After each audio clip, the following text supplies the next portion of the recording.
आज हम Steve jobs की जो कोटेशंस है उनके थ्रू उनकी थॉट प्रोसेस को समझने की कोशिश करेंगे। तो उनका जो पहला कोट है, you can't connect the dots looking forward, you can only connect them looking backwards. So you have to trust that the dots will somehow connect in your future. यहाँ पे क्या कहा जा रहा है कि अभी आपकी लाइफ में जो कुछ भी हो रहा है, कई बार होता है कि आपकी लाइफ में बहुत बड़ा सेटबैक आ जाता है, बहुत बड़ी फेलियर आ जाता है, तो उस टाइम हमें पता नहीं चलता कि ये मेरे अच्छे के लिए हो रहा है या फिर मेरे बुरे के लिए हो रहा है। इनफैक्ट उस वक्त तो यही चल रहा होता है कि ये मेरे साथ में क्यों हो रहा है। तो मतलब कि आज आपकी लाइफ में चाहे अच्छा हो रहा है या फिर बुरा हो रहा है, ये आज आप नहीं देख सकते, लेकिन फ्यूचर में जा करके जब आप पीछे मुड़कर देखोगे तब आपको उसका मीनिंग पता चलेगा। तो ये जो कोट जहां से आ रहा है, Steve Jobs, no doubt he was in the best colleges in the world, उन्होंने उसको बीच में से ही छोड़ दिया और जाकर के कैलीग्राफी की क्लासेस अटेंड की। क्यों? उस वक्त उनको पता नहीं चला कि ये क्यों हो रहा है, लेकिन फ्यूचर में जाकर के उनको समझ आ गया कि वो जो मैं कर रहा था वो बेमतलब नहीं था, वो बेवजह नहीं था, उसका कोई ना कोई रीजन था। वो कब पता चला? जब उन्होंने अपना पहला मैकेंटोश बनाया और उनके अंदर जो फॉन्ट्स थे उसकी इंस्पिरेशन उनको उन कैलीग्राफी क्लासेस की वजह से मिली। तो देखने में कितनी छोटी चीज है, सोचने में कितना वक्त लगा, लेकिन एक्चुअल में उसका मतलब कितना बड़ा निकला। तो आज जाकर के वो फ्यूचर में जब पीछे मुड़कर देखते हैं कि उस कैलीग्राफी की वजह से मुझे कितना बड़ा इम्पैक्ट पड़ा, मेरी लाइफ में नहीं, सिर्फ उनकी लाइफ में नहीं, पूरी की पूरी दुनिया में, क्योंकि उन फॉन्ट्स ने बहुत बड़ा रोल प्ले किया था कंप्यूटर्स में। मतलब कि आज आपके साथ में जो कुछ भी हो रहा है वो आपको आज समझ में नहीं आ रहा, भले ही आपके साथ में आज कुछ अच्छा नहीं हो रहा, लेकिन फ्यूचर में जाकर के जब आप पीछे मुड़ करके देखोगे तब आपको इसका मीनिंग पता चलेगा कि उस टाइम में मैं जो कर रहा था वो बेवजह नहीं था, वो बेकार नहीं था, उसका कोई ना कोई रीजन था, इस वजह से हुआ। उन्हीं का जो नेक्स्ट कोट है बड़ा इंटरेस्टिंग है, innovation distinguishes between a leader and a follower. इसका क्या मतलब है? देखो, दो तरह के इंसान होते हैं जो बिजनेस करते हैं, ये बिजनेस कॉन्टेक्स्ट में।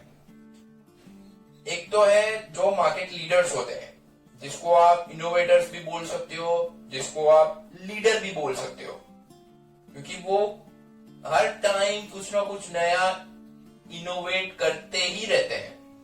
और दूसरे हैं जो उसको फॉलो करते रहते हैं। वो इनोवेटर्स कोई नई प्रोडक्ट लेकर के आएंगे, कोई नई टेक्नोलॉजी लेकर के आएंगे, कोई नई सर्विसेज लेकर के आएंगे और बाकी सब उनको फॉलो करेंगे। तो ये फॉलोवर्स है। मान लो इन फॉलोवर्स को उनको फॉलो करने में कुछ महीने लगे, तो जब तक वो लोग फॉलोवर्स फॉलो कर रहे थे तब तक ये लीडर जो इनोवेटर है वो कुछ नया ले आ रहा है, तो ये सब कुछ पुराना हो जाता है। मतलब इनोवेशन का मतलब क्या है कि एक्चुअल में मार्केट की जो नीड है उसको समझ करके एक्ट करना इस अपॉर्चुनिटी, और इस अपॉर्चुनिटी को किस तरीके से आप लाइट करते हो, डिलीवर करते हो अपने कस्टमर को, कि कस्टमर एक्जेक्टली क्या चाहता है। जैसे अमेज़न ने पहले तो बहुत मार्केटिंग की, लेकिन उनका ज्यादा कुछ चला नहीं, उनकी वेबसाइट नहीं चली। उसके बाद में कस्टमर ने मांगा कि हमें सेम डे डिलीवरी चाहिए, तो उनका जो पूरा आईटी सिस्टम था उन्होंने बदल दिया और आज उनके कनेक्टर्स पूरे वर्ल्ड वाइड में है, सेम डे डिलीवरी वो देता है। उन्होंने क्या किया, कस्टमर से पूछा कि आपको क्या चाहिए, कस्टमर ने बोला सेम डे डिलीवरी, तो उन्होंने सेम डे डिलीवरी करना शुरू कर दिया। तो इसका मतलब क्या है कि लीडर्स हमेशा इनोवेट करते ही रहते हैं। मतलब कि आज का जो टाइम है वो बेशक इससे कनेक्टेड है। मतलब क्या कि आज पूरा का पूरा वर्ल्ड है वो लॉकडाउन में है, तो इससे क्या हुआ, आज जो फॉलोअर्स होंगे वो रो रहे होंगे, और इनोवेटर्स है जो लीडर्स हैं उनकी माइंड में कुछ ना कुछ नया इनोवेट करने की आइडियाज आती ही रहती है, तो वो इनोवेट करते ही रहते होंगे। यहाँ पे ये कहा जा रहा है। तो लीडर्स होंगे वो कभी भी रुकते नहीं है। लीडर्स कहते हैं कि कस्टमर सेटिस्फाइड है, लेकिन हम उनको डिलाइट कर सकते हैं, फॉलोवर्स रुक जाएंगे, वो बोलेंगे कस्टमर्स सेटिस्फाइड तो है, अब और क्या करने की जरूरत है। जबकि लीडर्स वो लोग बोलते हैं कि कस्टमर को डिलाइट कर सकते हैं हम हमारी सर्विसेज से, हमारे प्रोडक्ट से, हमारी टेक्नोलॉजी से। तो ये फर्क होता है एक लीडर में और एक फॉलोवर्स में। इन्हीं का जो थर्ड कोट है, being the richest man in the cemetery doesn't matter to me, going to bed at night saying we have done something wonderful, that's what matters to me। मतलब कि हम लोग शमशान घाट में जाए और वहां पे इसने कमाए 1 लाख, इसने कमाए 2 लाख, इसने कमाए 10 लाख, इसने कमाए 1 करोड़, इसने कमाए 5 करोड़, इसने कमाए 10 करोड़, कोई मतलब है? सारे मिट्टी हो गए और सारे जमीन के नीचे हैं। इसका क्या मतलब है कि शमशान घाट में पैसे की वैल्यू नहीं है, लेकिन बाहर पैसे की वैल्यू है। लेकिन आपने जितनी सोच रखी है उतनी वैल्यू नहीं है।